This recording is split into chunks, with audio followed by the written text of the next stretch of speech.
감사합니다. 우리 지난주 암송 구절 같이 한번 볼까요? 지난주 암송 구절 같이 봅시다. 지난주 암송 구절 봅니다. 시작. 나는 포도나무요 너희는 가지라. 그가 내 안에 내가 그 안에 거하면 사람이 열매를 많이 맺나니 나를 떠나서는 너희가 아무것도 할 수 없음이라. 요한복음 15장 5절 말씀. 아멘.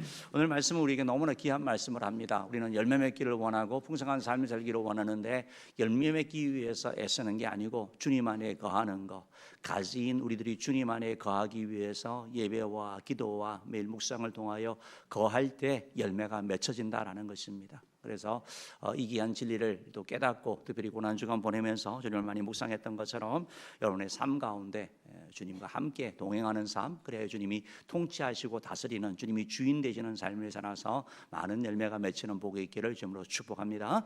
이번 주 말씀 같이 봅시다. 이번 주 말씀입니다. 시작.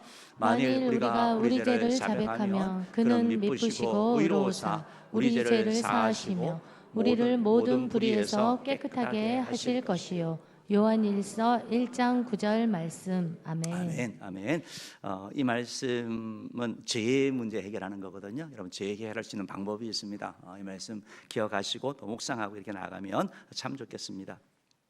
오늘 부활절을 이렇게 맞이해서 오늘 여러분과 함께 우리 마가복음 16장 말씀을 가지고 부활의 능력으로 사는 삶이라는 제목으로 말씀을 이렇게 좀 나누려고 합니다. 여러분 오늘이 부활절이지 않습니까? 부활이라는 게 뭡니까? 예수님께서 죽으셨다가 다시 살아나신 것을 말합니다. 그래서 우리가 오늘 부활절 감사 예배로 하나님 앞에 우리가 나아가게 되는 것입니다. 우리가 이렇게 예배드리는 것은 과거에 2000년 전에 예수님이 십자가에 죽으시고 부활하셨다라는 과거 사건을 그냥 기념하는, 그런 기억하는 그 단계에 머무는 것이 아니고 부활하신 주님과 함께 살아가고 부활하신 주님의 은혜를 덧입기 위해서 우리가 이 시간 예배를 드리는 것이죠. 여러분 우리가 기억해야 될 것은 예수님의 이 부활이, 어떤 사람은 야 사람이 죽었다가 어떻게 다시 살아날 수 있어? 그래서 예수님의 부활은 완전한 육적인 부활이 아니라 영적인 부활이야 라고 하는 그런 사람도 있습니다. 그러나 성경은 분명하게 예수님의 부활이 바로 역사적인 사실이다라고 말씀하고 있는 것입니다. 예수님의 부활은 사도들의 증언과 성경의 말씀을 통하여 그들의 삶의 변화를 통하여 우리가 알 수 있는 것이 바로 예수님의 부활이고, 예수님의 이 부활은 우리의 신앙의 토대가 되고 우리의 소망의 근거가 되는 것을 보게 되는 것입니다. 여러분 예수님은 실질적으로 죽으셨죠.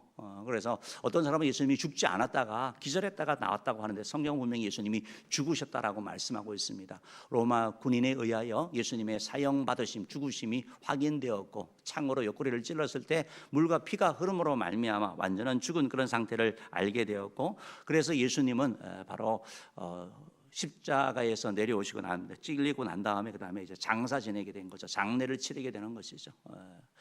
오늘 우리가 읽은 본문 말씀은 장례가 바로 안식일 전에 일어났기 때문에 바로 안식일 후 첫날, 즉 안식일이 토요일이 아닙니까? 안식일 첫날이니까 바로 주일 새벽에 여인들이 바로 예수님에게 찾아간 거죠. 왜냐하면 그날이 안식일이었기 때문에 급히 안식일 전날이기 때문에 급히 장례가 치러졌기 때문에 제대로 예수님의 장례를 좀 잘 치르지 못했기 때문에 여인들이 그런 마음을 가지고 예수님께 가게 된 것을 보게 됩니다.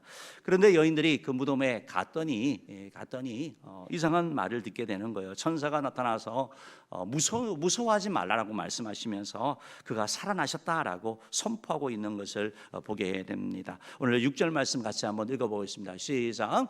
청년이 이르되 놀라지 말라. 너희가 십자가에 못 박히신 나사렛 예수를 찾는구나. 그가 살아나셨고 여기 계시지 아니하니라. 보라, 그를 두었던 곳이니라. 두 가지 얘기를 하는 거예요. 여기 계시지 않고 살아나셨다라고 말하고 그를 두었던 곳이다, 빈 무덤이다라고 말하고 있는 거예요. 무덤이 비었다라고 말하면서 예수님의 부활의 확실성에 대한 것을 말씀하고 있는 것입니다. 여러분 이 사실들은 당시의 여인들과 제자들과 초대교회 공동체에 큰 충격이 되어졌죠. 그리하여 그들의 삶이 변했습니다. 그들의 삶이 달라진 거예요. 여러분 부활하신 예수님의 부활의 신앙을 가지게 되면 우리 삶이 달라지게 되는 거예요. 바뀌게 되는 거예요. 이전처럼 똑같이 살지 않고 달라지는 이런 삶을 살게 되는 것입니다. 여러분에게 한번 질문 드려보겠습니다. 여러분은 부활을 믿으시죠? 예수님 우리를 위해 십자가에 죽으시고 못 박혀 죽으시고 부활하신 걸 믿으십니까? 믿으세요? 그런데 우리가 부활로 살고 있느냐라는 거예요. 부활 신앙을 가지고 살고 있느냐, 이것은 좀 다른 의미인 것 같습니다. 우리가 부활 신앙을 가지고 사는 게 아니라 어떻게 보면 교회를 다니지만 여전히 두려움 가운데 살고 여전히 문제에 눌려 살고 환경에 끌려 살고 있다면 이것은 부활 신앙과는 조금 거리가 있지 않나 우리가 생각해 볼 필요가 있는 것이죠. 많은 경우 우리는 부활을 그냥 사건으로 예수님의 그런 사건이 있었다라고 이렇게 믿고 받아들입니다. 그리고 그 사실을 내 삶 가운데 적용하는 것, 즉 부활 신앙으로 사는 그런 능력은 우리가 경험하지 못하게 되는 것을 보게 됩니다. 오늘 본문 말씀을 이렇게 보면 우리에게 그런 교훈들을 주고 있는 거거든요. 오늘 이 부활 신앙이 결국 부활의 능력으로 사는 삶이 무엇인지, 어떻게 그렇게 살아갈 수 있는지 그 삶에 대한 교훈을 주고 있습니다. 바르게는 저와 여러분이 오늘 본문 말씀을 통하여 얻는 그 교훈을 통하여 여러분 또 제가 우리 오늘 모든 공동체가 부활의 능력으로 살아가서 주께 영광 돌리고 또 많은 그런 간증들과 기쁨이 있기를 주님으로 축복합니다. 첫 번째로 부활의 능력으로 사는 삶은 뭐냐면 돌의 문제에만 걱정하는 것을 멈추는 것이 부활 신앙입니다. 우리 삶은 계속된 문제가 끊임없습니다.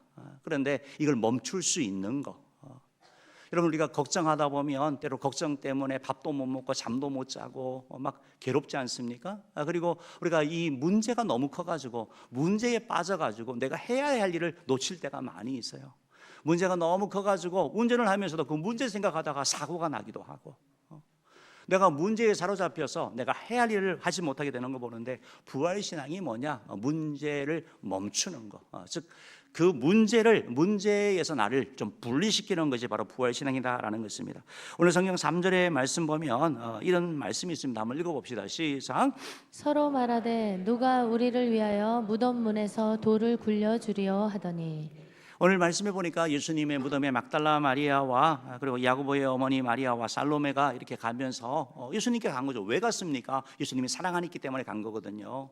예수님을 좀 잘 돌보고 싶은 그런 마음, 예수님의 시체를 좀 잘 만지고 싶은, 어떻게 보면 좀 잘 준비하고 싶은, 제대로 하지 못했던 그거에 대한 안타까운 마음을 가지고 사랑하는 마음으로 다가간 것을 얘기를 하는 것이죠.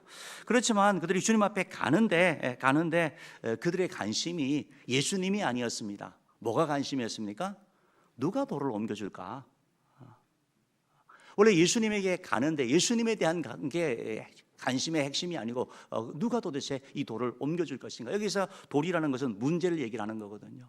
그리고 이들 힘으로 해결할 수 없는 걸 얘기를 하면 누군가가 도와줘야 되는 그런 상황. 그래야 이 여인들은 야, 이거 도대체 누가 이걸 옮겨줄까? 우리가 가기는 가는데 그 앞에 그 군인들이 있는데 그 군인들이 옮겨줄까? 혹시 누군가가 좀 도와줘야지 될 텐데 하면서 그 생각에 사로잡혀 간 것을 보게 되는 것입니다. 여러분, 어떻게 보면 이렇게 사로잡히게 되면, 문제에 사로잡히게 되고 돌에 사로잡히게 되면 우리의 믿음이 멈추게 됩니다. 문제만 봅니다. 주님이 보이지 않습니다. 기도가 되지 않습니다. 삶이 눌려버리게 되는 것을 보게 되는 것입니다. 여러분, 그러나 기억하십시오. 돌이 문제가 아닙니다. 문제는 하나님을 보지 않는 것.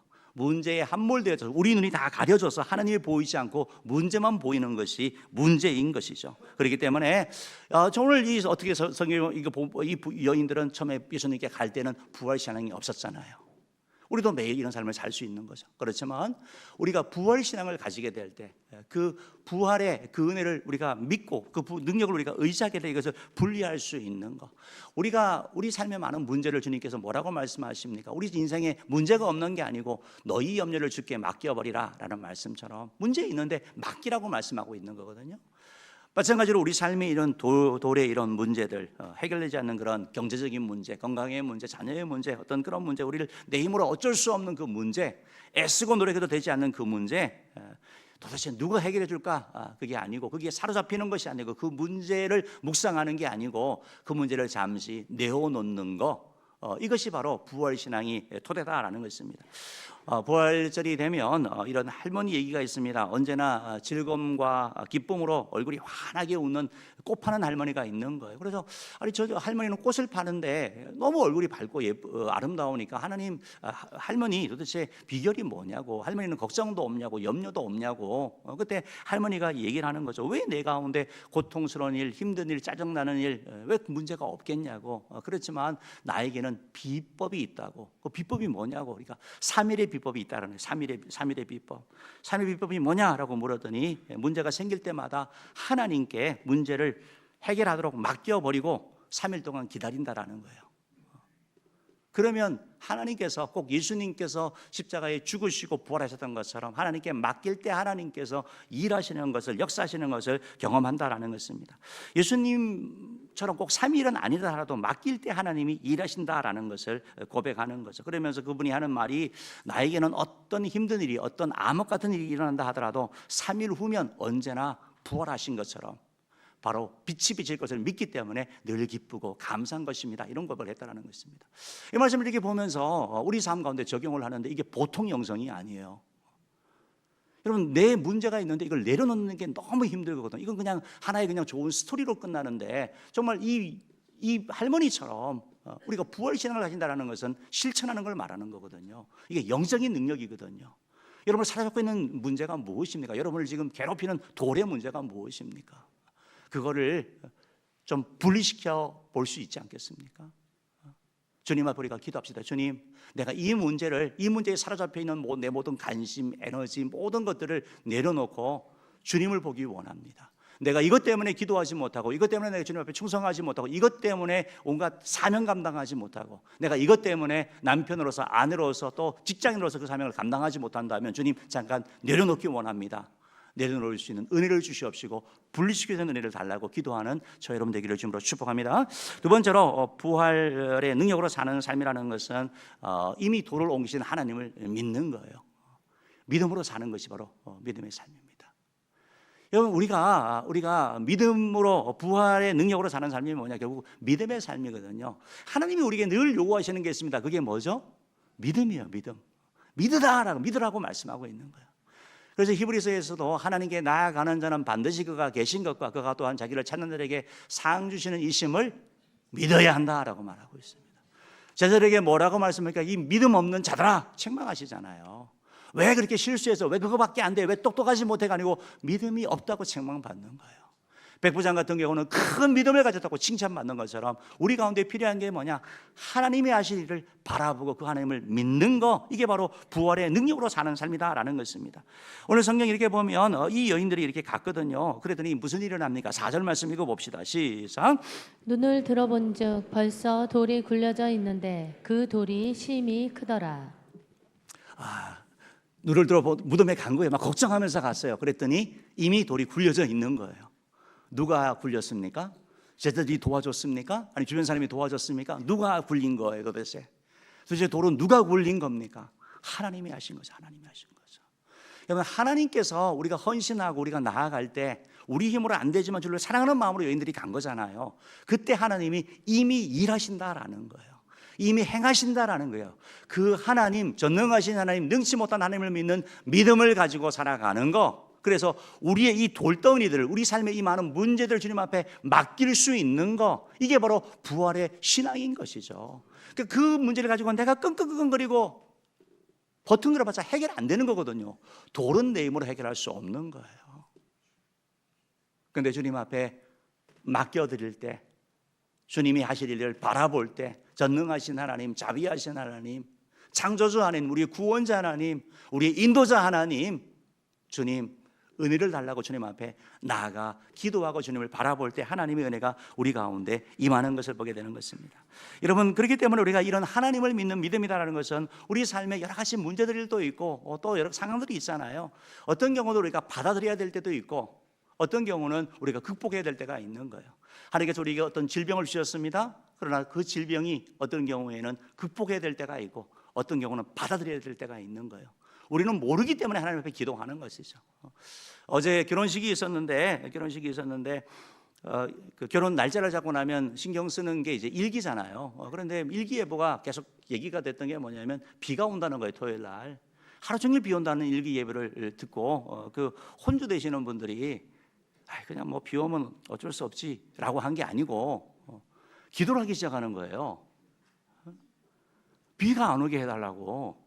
그래서 무슨 또 그래서 제가 비가 온대요, 확실하게. 요즘 우리 일기예보가 옛날하고 다르잖아요. 잘 맞잖아요. 그래서 그래 기도해라. 기도해서 비 안 오면 내가 엘리야 바게라고 부르겠다고. 야고보서에 있는 것처럼 기도할 때 하나님을 바라보고 기도할 때 하나님이 비를 3년 6개월 동안 오지 않게 하고, 기도할 때 하나님을 바라봤을 때 하나님이 비를 오게 하고 열매를 맺게 하셨던 것처럼 하나님이 하신다라는 것입니다. 여러분, 우리가 부활절 이렇게 보내지만 우리 한국의 이 지금 이 뭐 교회들 뭐 이렇게 하나님의 복음이 전해진 거, 이게 하나님 바라보고 온 거거든요. 지금부터 140년, 그러니까 1488년인 것 같은데, 1885년이네요. 1885년에 우리나라 4월 5일입니다. 똑같습니다. 4월 5일 날 부활절 날 선교사님들이 들어왔어요. 여러분이 아시는 언도드 선교사님과 아펜젤러 선교사님이 들어왔어요. 그분들이 아펜젤러 선교사님이 본국에 보고를 하면서 이런 얘기를 했습니다. 우리는 부활절에 이곳에 왔다. 그날 사망의 철장을 초부 쓰고 부활하신 주님께서 조선의 결박을 끊어주시고 하나님의 자녀로 빛과 자유의 세계로 인도해 주시기를 기도했다라고 하면서 보고를 합니다. 더 유명한 것은 언도드 선교사님의 그런 기도문이죠. 부활절 기도문 여러분 많이 들어보셨잖아요. 주님, 지금은 아무것도 보이지 않습니다. 주님, 메마르고 가난한 땅, 나무 한 그릇 솟아오르지 못하고 있는 이 땅에 저희들이 앉아 있습니다. 그저 샤샤 바람만 부는 이 땅에 도대체 무엇을 심을 수 있겠습니까? 하지만 주님, 보이지 않는 조선의 마음이 보입니다. 믿음은 바라는 것들의 실상이요 보지 못하는 것들의 증거니 이 말씀 따라 조선의 앞날을 바라봅니다. 주님, 지금은 아무것도 보이지 않습니다. 학교도 없고 교회도 없고 그저 막막한 어둠뿐입니다. 하지만 우리는 하나님의 약속을 믿습니다.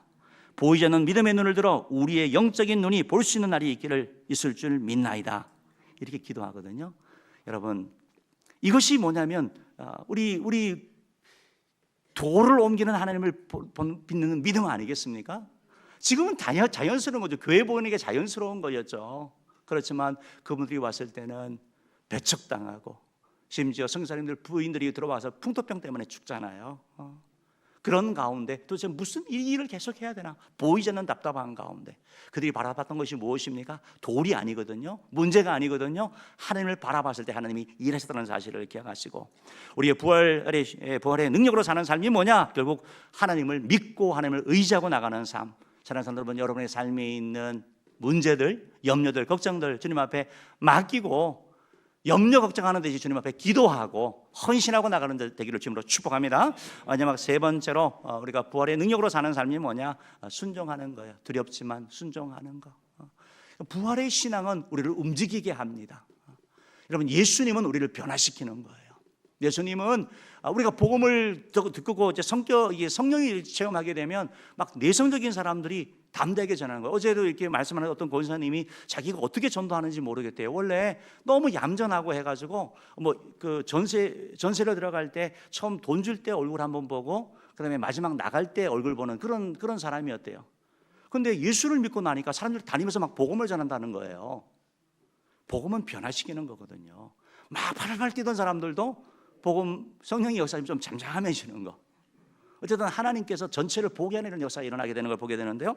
오늘 이 7절 말씀 보면 이렇게 말씀하는 거죠. 그 부활 현장 가운데 천사들이 여인들에게 말합니다. 읽어봅시다. 시작. 가서 그의 제자들과 베드로에게 이르기를 예수께서 너희보다 먼저 갈릴리로 가시나니 전에 너희에게 말씀하신 대로 너희가 거기서 배우리라 하라 하는지라. 그러니까 가라는 거예요. 가서 전하라는 겁니다. 갈릴리로 가라라고 이렇게 말하고 있습니다. 여러분, 우리를 움직이게 하는 거, 주의 말씀에 순종하게 하는 거. 예수 믿으니까 여러분 우리에게 말씀하시잖아요. 부활의 말씀, 복음의 말씀을 우리 계속해서 불편하게 하는 거예요. 여인들이 어떻게 합니까? 여인들이 순종했습니까? 어떻게 했습니까? 8절 말씀 읽어봅시다. 시작. 여자들이 몹시 놀라 떨며 나와 무덤에서 도망하고 무서워하여 아무 말도 하지 못하더라. 순종하지 못했습니다. 그렇지만 여러분, 부활의 능력으로 사는 삶은 뭐냐면 그냥 우리가 머리 가운데 머무는 신앙은 너무 쉽죠. 말로 하는 건 다 할 수 있지 않습니까? 그러나 막상 우리 시간을 들이고 물질을 들이고 주님 앞에 나오는 우리의 어떤 삶의 변화가 있는 거, 이건 힘든 거거든요. 또 두렵기도 한 거거든요. 그렇지만 순종하는 거, 이것이 바로 부활의 능력으로 사는 삶이다라는 것입니다. 오늘 본문의 여인들은 어떻게 보면 믿음의 삶을 잘 보여주지 못하고 있는데 우리에게 역으로 말씀하고 있는 거죠. 그 문제만 보지 말고 문제 해결하시는 주님을 바라봐라. 그리고 두렵지만 불편하지만 순종해라라고 말씀하고 있습니다. 복음은 계속해서 우리에게 말씀하는 우리의 삶을 바꾸는 것이죠. 이전처럼 살아서는 안 된다고 말씀하고 있습니다. 용서하라고, 사랑하라고, 복음 전하라고 우리에게 말씀하고 있는 거죠. 네가 참으라고 말씀하고 있는 거죠. 네가 주님을 닮아가라고 말씀하고 있는 거죠. 불편하죠. 왜 내가 바뀌어야 되냐고. 상대가 바뀌면 되잖아요. 저 사람이 바뀌면 되잖아요. 그러면 가정이 평화로운 거 아니에요? 그래서 주님께서는 나에게 말씀하시는 거죠. 사랑하는 성도 여러분, 부활이 우리의 삶을 바꾸는 있기를 주님으로 축복합니다. 두렵지만 불편하지만 순종할 때 하나님께서 일하시고, 두렵지만 그걸 뛰어넘을 때 하나님의 은혜를 체험하게 될 것입니다. 바로 우리의 모든 성도님께서 부활의 능력으로 살아가서 우리 삶 가운데 하나님이 하셨다라고, 정말 하나님이 은혜 주셨다고 하는 그런 간증들이 계속해서 쏟아나오는 애가 있기를 주님으로 축복합니다.